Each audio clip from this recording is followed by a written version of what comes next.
সরাসরি আমরা এখন দাঁড়িয়ে আছি সমুদ্র সৈকত তাজপুরে।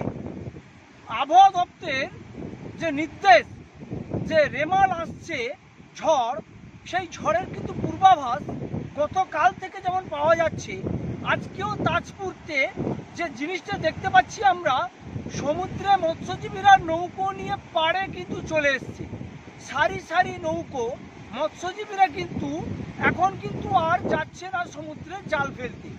সেই কারণে এখানকার জলের স্রোতও কিন্তু অনেকখানি বেড়ে গেছে। যে রেমাল ঝড়ের যে একটা পূর্বাভাস পাওয়া যাচ্ছে, সেটা কিন্তু না বললেই নয়। যেখানটায় প্রশাসনিক হিসাবে এখানকার প্রশাসন, এখানকার পঞ্চায়েত সমিতির সভাপতি অনুপগিরি থেকে নিতাইচরণ স্যার দুজনেই সব কিছু রকম ব্যবস্থা নিয়েছে, মৎস্যজীবীদের নিষেধাজ্ঞাও করে দিয়েছে।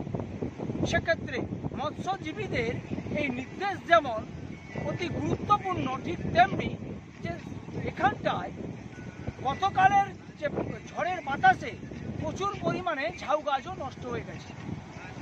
পরবর্তী কী হবে সেটা কিন্তু আকাশের দিকে তাকিয়ে আছে এখানকার মানুষরা।